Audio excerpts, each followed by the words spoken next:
მოგესალმებით ძვირფასო ტელემაყურებლებო, როგორც იქნა დაიწყო ჩვენი გადაცემა ამ ტექნიკური ხარვისით გიხდით ბოდიში სტუდია ჩავკვდა ცოტა ხნით, მაგრამ ხვალდილით გაიღვიძებს. ხვალდილით კი არა, ეხლა საღამოსთვის გაიღვიძებს, ხდება ეგეთ რაღაცები ტელევიზიაში, ყველას მაგირვად და ყველას სახელით მე გიხდით ბოდიში. სამაგიეროდ ეხლა უკვე ეთერში ვარ. თაკო ჩარკვიანი მოვიდა, შფოთი შემომტანე კულტურის სამინისტროში. მოხულიგნო ელემენტი ასე შეიძლება. აბა მოგვიყევით. თაკო რა მოხდა? რატომ არიან განაწყენებული შენზე კულტურის სამინისტროს თანამშრომლები? ნაწილი, ხო, კარგი, კი ბატონო. უბრალოდ მე მგონი რომ მათ ტონი არ მოეწონა ჩენი. შენ ექსპრესიული ნატურა ხარ, დარწმუნებული ვარ, ტონი ისეთი მკაცრი გექნებოდა. იცი რა, მე თავს კი არ ვიმშვიდებ. აი საინტერესო საგაზეთო პუბლიკაცია მოგიტანე. გაზეთი 24 საათი. ეხლა ამას არ დავიწყებდი ამ რაღაცა დილეტანტური პასკვილით ნამდვილად არ ღირს ამადეს უხერხული წერილი, მაგრამ აი აქ ისე მენიშნა. აქაც ტონი არ მოეწონათ და ზუსტად იგივე სიტყვები არის 2004 წელს. ეს არის ივლისის 24 საათი, 2004 წელია. წერილი გახლავთ ქეთვისა იგნატოვას მიერ მიძღვნილი პასკვილი. შალვა ეს წერილი არ არის, ძალიან გახმაურებული იყო და ამას მოყვა შემდეგ ჩემი პასუხი. ვებერთელა მევიონ. არა, უბრალოდ მე არ მიყვარს ტყუილები. ჩემს მიუღებელია.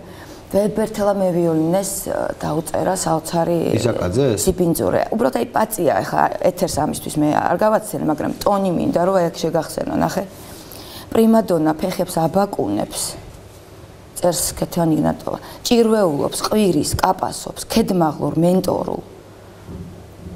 კატეგორიული. ვარსკვლავურ, ისტერიული ტონი არა. ლიანა, ხო, ლიანა ისაკაძეზეა. ისაკაძეს. ისტერიული ტონი. ქეთვანი იგნატოვა წერს პრიმადონა ფესტივალის ჩასატარებლად კოლოსალურ თანხებს ითხოვს. და როგორ მთავრდება, იცი ეს ციტატა, ნუ აღარ ღირს ხო ეს რაღაცა პაწიას სისულელე. არ ჩამოვა ქვეყანაში. კი ბატონო, ნუ ჩამოვა. ხო. ეს 2004 წელს. გავიგე, ქეთვისა იგნატოვა რაღაცა წერს ეგ რაშუაში. იგნატოვა ამ წლების განმავლობაში გამტარებელია კულტურის მრჩეველია, შალვა ხვდები. ცუდი რო იყო ჩვენი ქვეყანა, ცუდად რო იმართებოდა და მათ შორის კულტურის პოლიტიკაც რო არ მოგწონდა, მაგიტომ მისცა ბიძინას ხალხმა. მა ეხა უყურე, მიხვედი შენ, მევიდა ჩვენი დრო ხო არ არის რა? ზუსტად ისეთივე მენტორული ტონი მქონდა. როგორიც აი ამ ქალბატონ გენიალურ მევიოლინეს, რომელსაც არ გონია. სამდურაკის პრინციპით ხო არ უნდა მიმოქმედო? შენ ხო უნდა განსხვავდებოდი? არავით არის.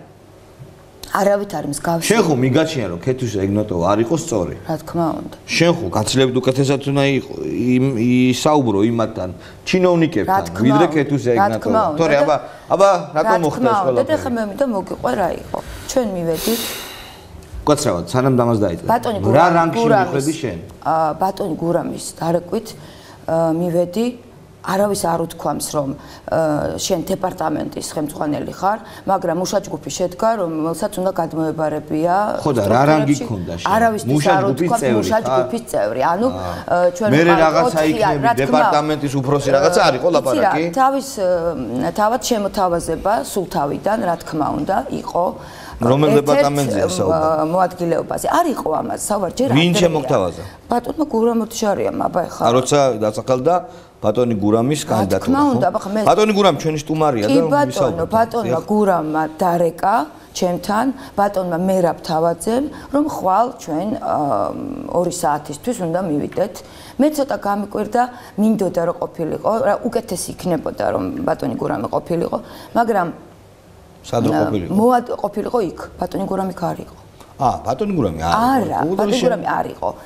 და ჩვენ წავედით დარეკა ჩვენთან შევიკრიბოთო მერაბმა თქვა თავაძემ და მივედით სავარაუდო, მოდი ესე ვთქვა, სავარაუდო ჯგუფი. მაგრამ შენ ხარ ამ დეპარტამენტის ხელმძღვანელი არც ჩემთვის, არც არავისთვის მე ვფიქრობ, მე ჩემ თავზე ვისაუბრებ, ხო? არავის არ ვთქვამს, იყო კიდევ ბატონი მერაბ შათირიშვილი, მაგდა მაღრაძე და ზაზა მამალაძე. მერაბ თავაძე მე. ვიცოდით რომ იყო მუშა ჯგუფი. ნუ სავარაუდოდ ეხლა მუშა ეხლა მე ისე რატომ უნდა მივიდე სტრუქტურის გადმოსაბარებლად, ხო ხა რაღაცა ლოგიკას აცდენილია. რომელ სტრუქტურას იბარებდი? მაინტერესებს, აი რომელ დეპარტამენტზე იყო საუბარი? მე ჩემთვის ვფიქრობ, ჩემთვის ალბათ იქნებოდა საუბარი, რადგან არ გქონია კონკრეტული საუბარი, ალბათ მუსიკას, ხო?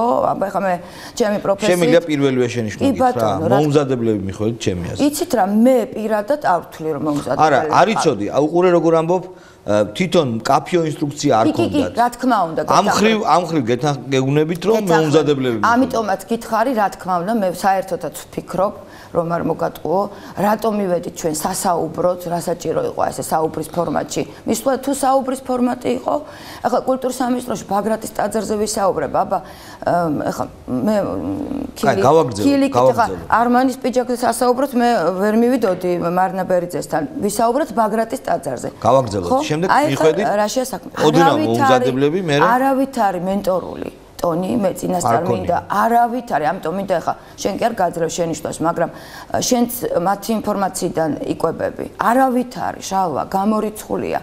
მე და მარინა იცი როგორ შევხვდით ერთმანეთს, როგორ ხარ, მოვიკითხეთ ერთმანეთი, თავს ხედით, აბსოლუტურად. მე იცი თქვა რომ ქათინაურიც კი მესროლაო, ეხა ესეთი სიტყვა ქათინაური ესე არ მიყვარს, მაგრამ ანუ ჯეოსტართან დაკავშირებით მე ყოველთვის ჩემი დადებითი აზრი მქონდა. ჯეოსტართან არ ქონდა არანაირი კავშირი. გავისაუბრეთ მე და ჯეოსტართან არანაირი კავშირი არ ქონდა კულტურის სამინისტროს. არა, ერთი წუთი ჩავ შენ მე არ მაცლე ხა. არა, ხო. მარინას მეთქი რა საშია. არა, მე გეუბნი ჩვენი შეხვედრა. უკაცრავად მათ თქვეს რომ შენ თქვი ესეთი რამ, მათ თქვეს რომ შენ თქვი რომ ერთადერთი კარგი რაც გაიკეთებიათ კულტურის სამინისტროში არის ჯეოსტარიო, არ გითხოვს ეგეთი. არა, რას დანებთ, შალვა, ნუ რაზე? იტყუები. ეხლა მე თქვენ საინტერესო რაღაცას გეტყვით, რომ თამარა მაშუკელი.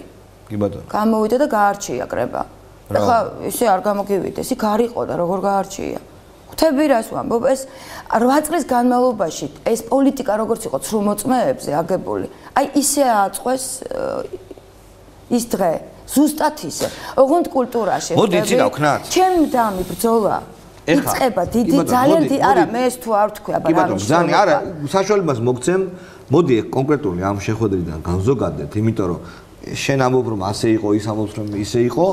ადამიანი რომელსაც შენ იჯერავს, შენს ნათქვამს დაიჯერებს, სხვისას. ამაზე ჩემი ნათქვამი კი არ უნდა დავიჯეროთ. 8 წლის პოლიტიკას უნდა გადავხედოთ ამათ ესთეტიკას. აი მაგას გეუბნები, აი სწორად მაგაზე ვილაპარაკებ. აქ რის შესვლას აპირებ?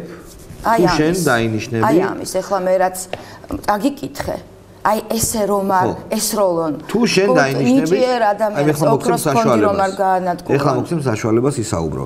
თუ შენ დაინიშნები კულტურის დარგის ერთ-ერთ წამყვანად, ხო? და ნუ მე დიდი ეჭვი მაქვს რომ შეიძლება ზოგიერთი მათგან ვინც ამ კრებაზე იყო აპროტესტებდეს ამას და შენთან ვერ იმუშაოს ჩინოვნიკებს გულისხმობ გუნდის მოყვანას აპირებს შენი გუნდის არა ერთი წუთი მინდა შეგისწორო ზოგიერთ მათგან არა ერთი წამი მინდა სასწრაფოდ ეს თქვა იმიტომ რომ ჩემს უკან დგას არმია მომლოდინი ადამიანების ვერ იმუშაონ კი არა მე არაფრით არ ვიმუშავებ აი ამ კატეგორიასთან იქ არის სულ 4-5 თორე არაჩვეულებრივი თანამშრომლები არიან რა თქმა უნდა მე იცით როდესაც გავრცელდა შალვა ეს განცხადება მათი ხო იქ სადაც ეწერა რომ ჩვენ გვეგონა რომ აქ ჯგუფი მოდიოდა უკვე გაცნობილ პროექტებზე სასაუბროთ და ახალ პროექტებზე ერთობლივად სამუშაოთ მე ვაცხადებ მინდა ვუთხრა შემოქმედთა არმიას რომელსაც სურვილი თუ როგორც ჩანს აქვთ იმიტომ რომ რაღაც განცხადებაც გავრცელდა გუშინ Facebook-ში რომ მე სადღაც იქ მივსულიყავი ნიჭიერ ხალხს ვეტყვი რომ არა რა თქმა უნდა ამ კატეგორიასთან გასარიგებლად არ მივსულიყავ ჩინოვნიკებს გულისხმობ ვისთან ვერ იმუშავებ აი გეტყვით ბერიძე იგნატოვა ცხადაძე ჭოღოშვილი ესენი არიან თანამშრომლების მიერ გაკეთებული განცხადება მინდა გავავრცელო კულტურის თანამშრომლების მიერ გაკეთებული რომ ესენი გვიკეთებდნენ 8 წელიწადი ჩვენ ამ პოლიტიკას, ბინძურ პოლიტიკას. ვინ გააკეთა განცხადება? კულტურის თანამშრომლები. სამინისტროს არ ვიცი სამინისტროსი არიან თუ არა, გუშინ ჩემთან იყვნენ ბასიანის ანსამბლის ბიჭები. სამინისტროს თანამშრომლები არიან? არა, ანსამბლის ბიჭები თქო გითხარ. ეს განცხადება სამინისტროს თანამშრომლებმა გააკეთეს? არა, ეს გააკეთა შემოქმედთა ნაწილმა. ჩემთან დარეკა ბატონმა ანზორ ერქომაიშვილმა. მთელი რიგი მომღერლების ვინ გითხრათ არმია რომელიც უკვე 8 წელიწადია ცვლილებას ელოდება შალვა მე რომ ვუთხრა მათ რომ იცით მე მივედი რომ მარინა ბერიძესთან ერთად ისე მარინა ბერიძე აღარ იქნება ისეს და ასე და იცით რა აი აქ არის ძაღლის თავი დამარხული მე გეტყვით ახლა ახალ განცხადებას რაში არის საქმე შენ არ გაინტერესებს იქ რა მოხდა გაბატონი მარინა ამბობს ასეთ რაღაცას მე ვიზუალურად აღარ ვიქნები ამ შეუბნება ერთ ჯგუფს მაგრამ უნდა შემოხვიდეთ თქვენ როგორმე და პროექტები გაგრძელდეს ჩვენი პოლიტიკა. ეს არის მარინას განცხადება. ეუბნება ჯგუფს. ვიცით ჩვენ. რას ამბობს? რა თქმა უნდა, არის სამი ადამიანი, რომელსაც უნდა ეს და იმიტომ არის ეს კამპანია დაწყებული. თაკო, რაზე ვილაპარაკოთ? რა ცვლილებები იქნება შენი ხელმძღვანელობით? რა არ იქნება და რა იქნება? ეს ყველაზე საინტერესოა. მე საერთოდ მგონია, ძალიან გავამარტივებ ახლა, რომ თვითონ ეს კარგი წარმონაქმნი შეიძლება ესე ვთქვა, ცუდი კი არა, კარგი. კულტურის სამინისტრო ეს არის ჩვეულებრივი ორგანიზმი, უნდა იყოს. მე სადაც ჩემი შვილი თამყავს, იქ ესეა. ევროპაში ჩვეულებრივი ორგანიზმია, რომელიც ემსახურება და პოპულარიზაციას უწევს ნიჭიერ ადამიანებს და ქვეყნის კულტურას. მეტი ფუნქცია არ აქვს. იქ ფეოდალური იერარქიები და ჩემიანი პოლიტიკურად ანგაჟირებული არ შეიძლება ხვდები. ეხლა ჩვენ ამასწინათ ვიხილეთ მაგალითად ზოგიერთი პიანისტი იქნება თუ მომღერალი, სადღაც რომელიღაცა მხარეს. ეხლა რა ვქნათ, ვერ გავიგე, იმათ დაუკრძალოთ სამომავლო სიმღერა. ეს ხო არანორმალური იქნება. აი მე მინდა რომ ეს ცვლილება მოხდეს. ანუ შენ რა თქმა უნდა პრომოუშენი აწარმოოს, წინსვლა აწარმოოს, რეკლამა აწარმოოს. მე რა დანიშნულება უნდა მქონდეს სხვა კულტურის თანხები, რომელიც ვთქვათ, ვეებერთელად თანხები. მე 8 წელიწად ეხა მწვენია ეთერში თქვა, მაგრამ რადგანაც ასეთი ამბავი ატყდა და ვთქვათ, მე ვიცი რომ ძალიან ბევრი ადამიანი დგას ჩემს უკან. მე მინდა ვთქვა, 8 წელიწადი მე შეიძლება ის და ყარა ჩემი დახმარებით და საშუალებებით, ურთიერთობებით, რაც მე მაქვს, იმ ურთიერთობით ვახერხებდი, რაღაც ბავშვებისთვის რაღაც გამეკეთებია. წარმოიდგინე ამ ხელა სოლიდური ფინანსი რო შემოდის, ერთ კლიპზე კი არ უნდა დაიხარჯოს შალვა. შეიძლება ის 4 კარგ ხელოვანს ეყოს. აი ამაში ესაკენ. კრიტერიუმი რა იქნება, როგორ განსაზღვრავთ? აქ ყოველთვის არის სუბიექტური მიდგომა. რა თქმა უნდა. მე შეიძლება მიმაჩნდეს რომ აი ამ ადამიანს არასწორად აპრომოუშენებენ და ამას სწორად. რა თქმა უნდა. ამას წყვეტს კულტურის სამინისტრო. შენ პირადად რა კრიტერიუმი იქნება? აი მე გეტყვი აუცილებლად. საბედნიეროდ ახლა ამის გაკეთება არ მგონია რთული იყოს საქართველოში. მე მგონი რომ იოლი იქნება, იმიტომ რომ ამეთანხმე რომ ფოლკლორის და გენიალური ამ თვალსაზრისით ჩვენ გვაქვს გენიალური შესაძლებლობები, ხო? ეხლა ოქროს ფონდის პატრონები ვართ, ჩაკრულო, რაღაც ჩვენ უნდა გავწიოთ უკან. უნდა გააკეთდეს საბჭო ნიჭიერი ხალხისგან. საბჭო ხო არსებობდა რაღაც კონსილიუმი დგებოდა და არ ვიცი ხა რას აკეთებდა, რა ფუნქციები და რა უფლებები ჰქონდათ. ეხლა ბევრი ამბობს სამინისტროს თანამშრომელი, მე მესიჯიც მივიღე მობილურში, რომ აღარ შეგვიძლია 8 წელიწადია ცოტ-დღეში ვართ. ეგ ხალხი დარჩა, გენიალური ხალხი. ძალიან საინტერესო ისინი როგორ უნდა გაუშვათ და თავში მოგივიდეს აზრად. ძეგლთა დაცვაში არჩეულებრივი ხალხია. ხა მე შორიდან ვუყურებ ხოლმე, მე არ ვიცნობ ახლოს. მაგალითად ნიკოლოზ ვაჩეიშვილი ძალიან ინტელიგენტი, ნორმალური ადამიანია. მაგრატის ტაძარზე ქონდა პრეტენზია და მასაც შეიძლება მეტი როლი ეთამაშა. შენი ლოგიკიდან გამომდინარე, ხო გესმის? იცი რა, რა შეეცაკ მე, აი მაგალითად იქ რო ყოფილიყო ალბათ ნიკა, ხო არ წამოხტებოდა და არ გავარდებოდა. მე ვეთყოდი რომ ჩემი განსხვავებული აზრი მაქვს და ნიკა სხვა აზრი ექნებოდა. ამ საკითხს ჩაუღრმავდე. კულტურის პოლიტიკა რა იყო არასწორი, მოკლედ რომ თქვათ და ვინ იქნება იმ საბჭოში, რომ და რადგან ამ საბჭოს, ანუ პროექტებს პრიორიტეტს რო ანიჭებს იმ საბჭოს გულისხმობ, ვინ იქნება, როგორი ხალხი იქნება, ეს ძალიან მნიშვნელოვანია. რა თქმა უნდა. ესე იგი, ჯერისი პრიორიტეტი საქართველოში ამ მომავალი უნდა იყოს პროფესიონალიზმი. და ჩვენ თუ პროფესიონალებს პატივი არ ვეცით, ხო ხვდებით? ნუ პატივისცემა რა არის ხა მუსიკოსისთვის? უნდა მისცეს სცენა, მოწესრიგებული კონდეს მას, საშუალება იყოს. ხა ვიღაც უნდა დაუდგეს გვერდით საქართველოში არ არის ჯერ ის პირობები. ეხლა მე ბატონ ბიძინას ქათინაურს კი არ ვეუბნები. სულ მეცინებოდა ხოლმე რომ აი ხელფასებს კი არ უხდის კულტურა გადაარჩინა. ნუ შიერი და განადგურებული მუსიკოსი რომელიც ხემზე ვერ იფიქრებს და კლავიშებზე ვერ იფიქრებს. რა თქმა უნდა, მეტი არაფერი ამომავალი ჩემთვის მე სახელი მაქვს დაკომპლექტებული პროფესიონალებით. ვინ იქნებიან ეს პროფესიონალები? აი მაგალითად შეგიძლია გვარი დაასახელო ისეთი ადამიანები, ვინც არ იღებდა მართვაში მონაწილეობას და ვინც მიიღებს. იცი რა, გეფიცები, ეხლა თავს რატომ ვიკავებ, ხო ხვდები? იქ ისეთი ამბავი ატყდა, რომ ვიღაც არ ეგონოს, რომ ეხლა უკვე მოვედი აქ რაღაცა მოადგილის ფუნქციით. არავითარ შემთხვევაში იქ არ მივსულ ვარ, კიდევ კარგია ეს არ გაუჟღერებიათ, რომ მოადგილეთ, გამოაცხადა თავი ან ჩვენ თქვით რომ ჩვენ ვართ მუშაჯგუფი შალვა მე მგონი განცხადება რუსთავზე მე გასაგებად გავაკეთე ხო დანარჩენი ეს იყო კარგად დაგეგმილი სკანდალი აი იმ მოსალოდნელი ცვლილების სადმი და არა თაკო ჩარკვიანისადმი განხორციელება გავიგე უბრალოდ ჯერ გვარებს ვერ ვიძახი და პოლიტიკას ვერ ვაკონკრეტებთ ის მაინც მითხარი ყველა პროფესიონალი აბსოლუტურად ყველა უკლებელი რომელიც იყო არა კონკრეტულია ჩემთვის შეიძლება ვიღაცას თვლიდეს ზოგიერთი პროფესიონალად ზოგიერთი არა ხო რატომ ეხლა შენ ჟურნალისტიკაში გემოვნებით ხო არა პროფესიონალად ეხლა უამრავი ადამიანი ამბობს რომ მე არა ვარ კარგი ჟურნალისტი მაშინ მე შენ ესეთ რაღაცას მე არ მინდა მივიღო მონაწილეობა მართვაში სახელმწიფო რესურსების იმიტომ რომ ხო გესმის არა აი რას გულისხმობ შენ რა გინდა არა მე გეუბნები ასეთ რაღაცას რომ ჩვენ ვამბობთ რომ სააკაშვილის დროს და გეთახმები ამაში რომ კულტურა პოლიტიზირებული გახდა და ემსახურებოდა პირადად ერთი კაცის პიარს. იყო ესეთ შემთხვევა. ნამდვილად ესე იყო. თუმცა კარგი რაღაცებიც გაკეთდა უამრავი. შეგვიძლია ესეც ვთქვათ რომ ბევრ სფეროში წინსვლაც იყო, მაგრამ ნუ თავად პრობლემა ეს იყო. და კიდევ მე ვხედავდი იმ პრობლემას რომ უფროსი ასაკის პროფესიონალები, რომელსაც ძალიან ბევრი რამ უკეთებია ცხოვრებაში ჩაირეცხნენ. არა მარტო. ჩაირეცხნენ ჭყალებში. არა მარტო, ჩვენი თაობა საერთოდ თქვენ დიდი ხანია მაია ჯაბო გინახავს ეკრანზე ლიზა ნატომეტონიძე. ჩვენ უფროსი თაობა. შუა თაობა ვარ, აბარა. კაი, ხო და იმიტომ დავასახელე მე მაია ჯაბო ჩვენი თაობა. ეს უნდა შეიცვალოს. ამიტომ მე დავინტერესდი, როგორ უნდა შეიცვალოს, ფული უნდა გამოიყოს რაღაც პროექტებზე, დაუშვათ. ჰიპოთეტიურად ვლაპარაკობ და მაია ჯაბოს და ჭოხონელიძის არ მიიღებენ ამას ერთად, მაგრამ სიტყვაზე ვამბობ, ჭოხონელიძის კონცერტი ან მაია ჯაბოას კონცერტი ან ასე შემდეგ, ეს იქნება პრიორიტეტი? რატომ მხოლოდ ეს? არა. აი ამას გეკითხები. რატომ მხოლოდ ეს? ჯერ ისევ დავიწყოთ იქიდან, რომ თვითონ კულტურის სამინისტრო გარდა იმისა, რომ თვითონ ეხმარება, თვითონ არის ხოლმე ჩართული საპროცესო ინსტიტუტი, თვითონ ეძებს სპონსორებს. თავად. მარტო სახელმწიფო ბიუჯეტით არ ხდება. ხდება სპონსორი, მაგრამ აქ რა პრობლემაც იდგა დიდ პოლიტიკაში, არამიზნობრივად, არასწორად გახარჯვა. თანხების შალვა. იგივეს გულისხმობ. აი მე ვთვლი რომ ძირეულად ეს იყო შესაძლებელი.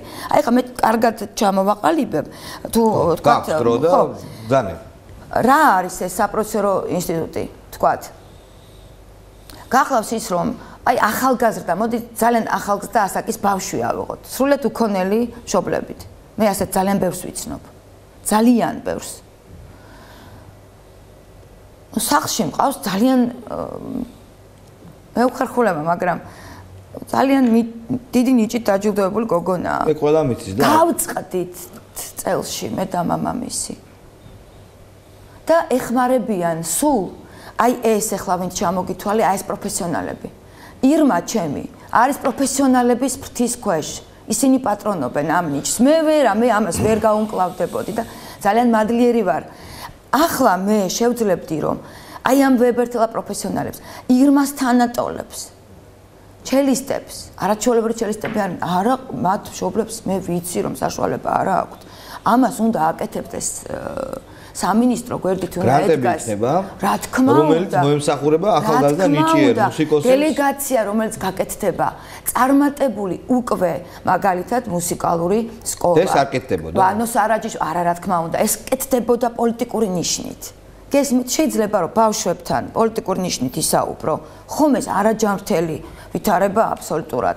მე რაში მაინტერესებს, რომელი ბავშვის მშობელი ან თუნდაც რომელ პარტიაში? რაზდანებთ, ეს არის ძალიან უხერხული. აი ეს არის ძირეულად შესაძლებელი. მე პროექტი რომ მათ განცხადება გააკეთეს, აი ჩემთან დაკავშირებით კი არ დაიძრა. ღამის 3 საათამდე იცი რა ხდებოდა რომ თაკო შენ მაინც გითხარი. ნუ თუ თქვენი ჯგუფი იქ მივიდა ამ ადამიანებთან პროექტის გასაგრძელებლად. და მე ვპასუხობ რომ არა ბატონო ამისთვის არ ვისურვებთ. კარგი, თაკო ჩვენ ბატონი გურამი ველოდება, გურამ ოდიშარია კულტურის მინისტრობის კანდიდატი და ამიტომ ბოლოს შეკითხვას დაგისვავ.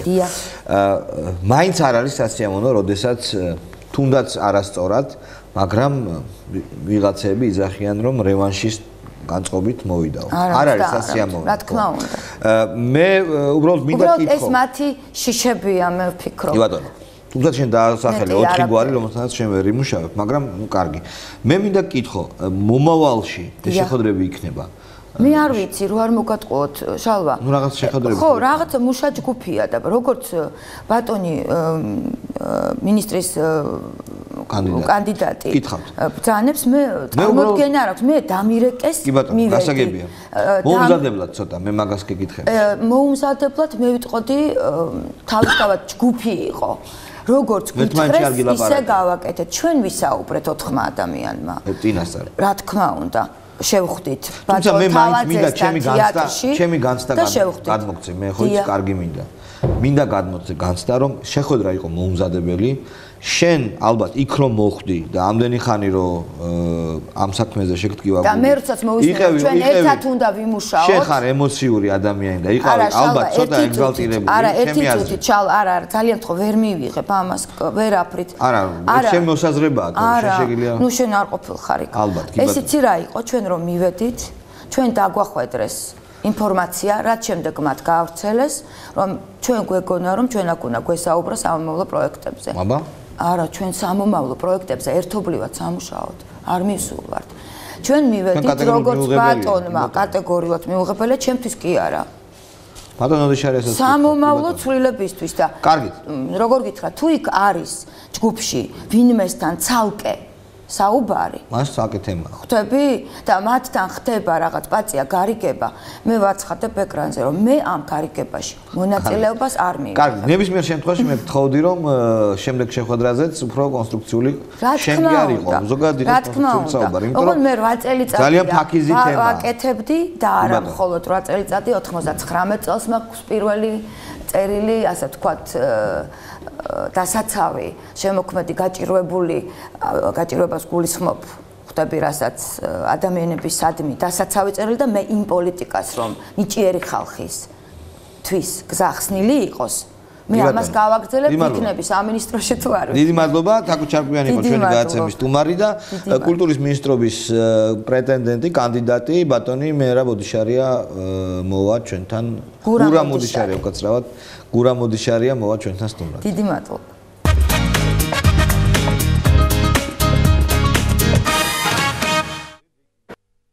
ჩვენთან სტუმრად არის კაცი რომელიც რამოდენიმე კვირაში ორ კვირაში ალბათ იქნება კულტურის მინისტრი საქართველოს კულტურის მინისტრი ბატონო გურამ მინდა პირდაპირ კითხოთ თაკო ჩარკვიანს ექნება რაიმე თანამდებობა თქვენს სამინისტროში ხო შალვა ჯერჯერობით არავითარ თანამდებობაზე საუბარი არ არის ეს დადგინდება ჩვენ მეგობრებთან ერთად ვღებულობთ გუნდურ გადაწყვეტილებებს ყველა საკითხთან დაკავშირებით და ამიტომ იმის გათვალისწინებით რომ თვითონ კულტურისა და ხელოვნების ნებისმიერი ობიექტი ორგანიზაცია და მით უმეტეს ამ უდიდესი კულტურისა და უძველესი კულტურის ქვეყნის კულტურის სამინისტროში ძალიან ფრთხილად გადავდგამთ ნებისმიერ რატომ არ იყავით იმ შეხვედრაზე სადაც ეს ექსცესი მოხდა მე მგონი თქვენი აპატიეთ და შეცდომა იყო რომ არ წაბრძანდა. ხო, არა, ფორმატი როგორ არის ისეთ ბატონ შალვა პირველად გავეცანით ჩვენ მე ვესაუბრე ბატონ მერაბ თავაძესთან ერთად 4 მოადგილეს კულტურის მინისტრის და ქონდა დიდხანს საუბრობდით ჩვენ მიზანი მთავარი ასეთი შეხვედრების არის გაცნობა ანუ რა გააკეთა კულტურის სამინისტრომ, როგორია მისი სტრუქტურა, მიმართულებები, რა პროექტებს ახორციელებდნენ, რას ახორციელებენ დღეს და რა მიაჩნიათ რომ უნდა გაახორციელდეს შემდეგ. შემდეგ ამას ჩვენ შევაჯერებთ, ვალაგებთ პლუსებსა და მინუსებს და უკვე ჩვენი დასკვნები გამოგვაქვს. ამ შეხვედრაზე კონცეფცია არ იყო საჭირო. ხო, ამ შეხვედრაზე არ იყო, იმიტომ რომ ჩვენ ასე მოვილაპარაკეთ მაშინ რომ 3 საათის განმავლობაში ვისაუბრეთ და შემდეგ შეხვედრა იყო მუშა ჯგუფი შედიოდა. ეს მუშა ჯგუფი არ ნიშნავს იმას რომ ყველა თანამდებობაზე იქნება. არა, აბსოლუტურად. თაკო ჩარკვიანი რატომ იყო ამ მუშა ჯგუფში? ხო, ნუ შეერჩა სხვა მიმართულებების მიხედვით, ჯგუფს ჩემი მეგობარი ბატონი მეერაბი ჩაუდგა სათავეში, 5 კაციანი ჯგუფი იყო, მივიდნენ, დახვდნენ მოადგილეებიც, მაშინ ბატონი რურუ არ ბრძანდებოდა, იყო ფრანკფურტში ციგნის ფესტივალზე. მე შევხვდით, გუშინ წინ მქონდა ჩვენ 1 საათიანი საუბარი, შევხვდით, ვისაუბრეთ. დაახლოებით კიდევ ასე გაცნობის ის ქონდა რეჟიმი ამას. ესე იგი თქვენგან მისვისმენ იმას, რომ არც თაკო ჩარკვიანის და არც სხვა ვიღაცების საკადრო დანიშვნის საკითხები არ არის გადაწყვეტილი. არ არის გადაწყვეტილი, ეგ არ ნიშნავს მუშა ჯგუფი ჩვენ ყველა ვემსახურებით კულტურას. თქვენ მოგიწევთ სცილასა და გარიბლას შორის გასვლა. პირველი ეს არის სცილა, ეს არის პოლიტიზირებული კულტურის სამინისტრო, რომელშიც ბევრი პროექტი პიარის კუთხით კეთდებოდა და ჩვენ ეს ვიცით. არ გვინდა ჩამთვლა პროექტებისა. მეორე გარიბდა არის ის რევანშისტული განწყობა, რომელიც ხშირად არც თუ ისე სამართლიანად, მაგრამ გარკვეულწილად დროების და ვითარების გამო კულტურულ მეინსტრიმს ჩამოძირებულ უფროსი თაობის წარმომადგენლებს აქვთ. გესმით რა პრობლემა არის? დაბრუნდეს ისე ვის რაც საბჭოთა დროს იყო. უბრალოდ არ არის სწორი, იმიტომ რომ ქვეყანა წინ მიდის 21 საუკუნეა, საბჭოთა კავშირში 80-იან 70-იან წლებში სახელგანთქმული ადამიანები ხშირად მიუხედავად ჩემი მაგდამიღრმა პატივისცემისა, თანამედროვე მენეჯმენტის და მართვის რელსებზე ვერ გადაეწყნენ. ეს არ უნდა დაბრუნდეს ჩემი მოსაზრებით და მეორეს მხრივ თქვენ უნდა შეცვალოთ ეს სისტემა, როდესაც კულტურის სამინისტრო და სახელმწიფო ფინანსები იხარჯება ერთი კაცის და ერთი პარტიის პიარისთვის. აი თუ შეიძლება მოუყევით ხალხს, როგორ აპირებთ ამ სილასა და გარიბლას შორის გასვლას. ხო, რა თქმა უნდა, ძალიან რთული ვითარება, მით უმეტეს ჩვენი საზოგადოება, რომელიც ძალიან მტკივნეულად განიცდის ყოველ პატარა ცვლილებას და ის ამბები, რაც მოყვა იგივე Facebook იქნება თუ ტელევიზიები და მასმედიის ნებისმიერი საშუალება იმ პატარა შეხვედრას, რომელიც ფაქტიურად იყო 15 წუთიანი და ფაქტიურად ის იყო უმნიშვნელო თითქმის კამათი, ხო, გადაიზარდა ძალიან დიდ პოპულარიზაცია მოსალოდნელი იყო და უკვე ფაქტიურად დაიწყო აი ესეთი საერთო განხილვა. ბატონმა ბიძინამ ზუსტად ერთი კვირის წინ რო წარგვადგინა კანდიდატები, ხო, მინისტრობის და მთავრობის ახალი კაბინეტის წევრების, მაშინ თქვა რომ მოვიდა სახალხო მთავრობა, ხელისუფლება მოვიდა, რა თქმა უნდა გავამართლოთ ჩვენ იმ გაგებით რომ აი ნებისმიერი ჩაკეტილობა უნდა გაიხსნას, ყველაფერი უნდა იყოს ძალიან გამჭვირვალე, ყველაფერი უნდა იყოს, ყველაფერი უნდა იცოდეს და ამიტომ უპირველეს ყოვლისა ალბათ ჩვენ რაც დავიწყებთ და განვავითარებთ, ეს იქნება საზოგადოებასთან მუშაობის, თანამშრომლობის, ინფორმირებულობის სხვადასხვა ფორმებსა და მეთოდებს. თქვათ, რაღაც მსგავსი მრჩეველთა საბჭოში, შეიძლება სხვა სახელი დაერქვას მას, რაღაც მსგავსი თქვათ მრგვალი მაგიდების, კონფერენციების, სადაც ნებისმიერი პროექტი, თქვათ, აი ბაგრატის ტაძართან დაკავშირებული მაური და ისეთ რომ დღესაც საზოგადოება გაყოფილია. ბატონო გურა, მე მაინც ჩაგეკითხებით, დრო ცოტა გვაქვს. მე მინდა თქვენი როგორც შემოქმედის და როგორც ამ სფეროს მთავარი მენეჯერის ფილოსოფია გავიგო. თქვენ როგორ გააკეთებთ ამას, ამ ძალიან რთულ პრობლემას? ერთია უსამართლოდ მიგდებული მიწეული ხალხი, რომელსაც სურს, რა თქმა უნდა, კარგი გაგებითაც ამდენ შეიძლება კარგი გაგები იყოს რევანში, დაბრუნება. მეორე მხრივ არიან ახალგაზრდები, არიან სრულიად განსხვავებულად მოაზროვნე ადამიანები, 20, 25, 30 წლის ხელოვანები, რომლებიც სრულიად განსხვავებულად ფიქრობენ და ხშირად კულტურულ მეინსტრიმს ეწინააღმდეგებიან. აი ამას როგორ დააბალანსებთ? თქვენი როგორც შემოქმედის და როგორც მენეჯერის ხედვა როგორია? დიახ, რა თქმა უნდა. ხლა რაც არ უნდა კარგი შემოქმედი იყოს ადამიანი, მე არ ვთვლი ჩემ თავს კარგ შემოქმედად, ეს ხომა შეაფასონ, მენეჯერობა აუცილებელია და მენეჯერის ნიჭი უნდა აქ გამოავლინო თავისთავად და ამიტომ ვეძებთ ისეთ მოადგილეებს და ამ კვირას უკვე გავერკვევით, რომლებთან ერთად ჩვენ აი რაღაც რეფორმებს ახალსაც გავატარებთ. აუცილებლად უნდა იყოს რა, როგორც იმ ქვეყნებშია, საერთკენად ჩვენ მივისწრაფით ევროპულ ქვეყნებშია, ეს ყველაფერი არის ჰარმონიაში. ანუ დაფასება ნიჭის მიხედვით იქნება დაფასება. თქვენ ბრძანეთ საბჭოთა კავშირი ახსენეს და ღმერთმა ნუ დააბრუნოს ის ქვეყანა, სადაც უკვე დიდი ხანია დავშორდით და მოვდივართ. ნიჭიერი ახალგაზრდა არასოდეს აწი არ დაიყოფა შემოქმედი ხალხი ჩვენებად და არაჩვენებად თქვა და საუბედროდ იყო შემთხვევები, როდესაც პოლიტიზირებული იყო და კონცერტი ტარდებოდა თქვა და ამბობდნენ რომ მოდი დავზახოთ ჩვენებს და ნუ სხვები არ გვინდა და ასე შემდეგ და ასე შემდეგ. მსგავსი რამ არასოდეს არ იქნება. მახსენდება ვაცლავ ჰაველი, რომელსაც ბევრი წერილი აქვს ამასთან დაკავშირებით და განსაკუთრებით როცა საზოგადოებაში არის დაპირისპირება და მოყავს ერთი ასეთი მაგალითი ინდური მითი ფრინველზე. ერთმა ფრინველმა, რომელსაც ორი თავი ჰქონდა და ნუსხეული ერთი, შეიძულეს ამ თავებმა ერთმანეთი და დაიწყეს ერთმანეთის ჯიბრზე ქვების ყლაპვა. ერთი სტომაქი ჰქონდა, ფრინველს ვერ გაუძლო და დაიღუპა და ვაცლავ ჰაველი ამბობს, რომ აი საზოგადოებას, რომელსაც სადაც ძალიან დიდია დაპირისპირებულობა და სადაც ძალიან დიდია სიძულვილი, მოვა მსგავსი რა. საკადრო პოლიტიკაზე თუ იქონიოს გარკვეულ. აი პირდაპირ გეტყვით, უშიკიშვილი არის ესეთი კაცი, რომელიც ცნობილია იმით, რომ სააკაშვილი მოსწონდა და სააკაშვილს ხარს უჭერდა. თუმცა ცნობილია ისიც, რომ ბევრი ფოლკლორისტი მას როგორც პროფესიონალს აუგად მოიხსენიებს. აი რა იქნება საკადრო გადაწყვეტილება? გადავხედავთ ყველაფერს გადავხედავთ. ნუ პირველისად მიდიან ministrები, ministri თავისთავად, ხო და მოდის პირველი ჯგუფი ეს იქნება. შემდეგ იქნება დამტკიცება, ჯერ მე არავინ არა ვარ, ხოლო შემდეგ შევისწავლეთ კიდევ დეპარტამენტებისა და სამმართველოების მიხედვით ადამიანებს. არიან ადამიანები, რომელთა შეცვლა ძნელია და შეუძლებელიც არის. მიუხედავად იმისა, ისინი იყვნენ თუ არა სააკაშვილის მომხრე? ხო, რა თქმა უნდა, ეს პოლიტიზირებული არ იქნება. ჩვენ ყველანი იქნებით ერთი. ჩვენ გავიმარჯვეთ ყველანი ერთად. ეს იყო ბატონი ბიძინას აი ესეთი ფრაზა. ანუ საკადრო წმენდას უნდა ველოდოთ თქვენ და? არა, წმენდა როგორც ასეთი არ იქნება, მაგრამ ყველაფერი გადაიხედება, ხო, გადაიხედება ვინ როგორ რას აკეთებს, რა პროექტებია, რა პროგრამებია და შემდეგ კიდევ როგორ პოლიტიკას, როგორ ნაბიჯებს გადადგამს სამინისტრო. ესე როგორი სამინისტრო გინდა? აი ეს ამთავარი და ამის მიხედვით კადრებით შეერჩევა, თქვა. თუ გინდა სამინისტრო, ნუ მოკლედ კულტურის სამინისტროს ფუნქცია რა არის? შეინახო ძველი, რაც მოვიდა დღემდე, პოპულარიზაცია გაუკეთო და გაუფრთხილდა იმ ახალს, რაც დღეს კეთდება. პოპულარიზაციის გაკეთებაზე საუბრობდით, თაკოსნანს ვილაპარაკე. გემოვნების საკითხი, რომელზეც ყოველთვის დაობენ, მაგრამ კრიტერიუმი, როგორი იქნება, რომელ პროექტს მიენიჭება უპირატესობა, როგორ პროექტს, აი ნიჭიო თქვენ ბრძანებთ. ნიჭი ძალიან ფარდობითია, ხო გესმის, ზოგს გონია ერთი ნიჭი არის, ზოგს მეორე და ასე შემდეგ. აი მაინც კრიტერიუმებში რო გამარკვიოთ, როგორი იქნება ეს ყველაფერი? ხო, მე როგორც თავიდან თქვი, იქნება ესეთი გუნდური გადაწყვეტილებები, იქნება მისი განხილვა. აი თქვა მოვიდა 10 პროექტი, რა თქმა უნდა და გვეყოლება ძალიან მაღალი რანგის შემოქმედები, ნუ თქვა ექსპერტები შევარქვათ მათ. ხომ არ გაქვთ შერჩეული?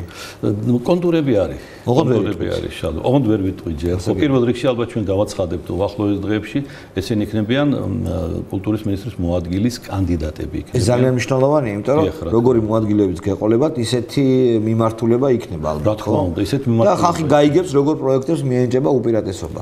რა თქმა უნდა.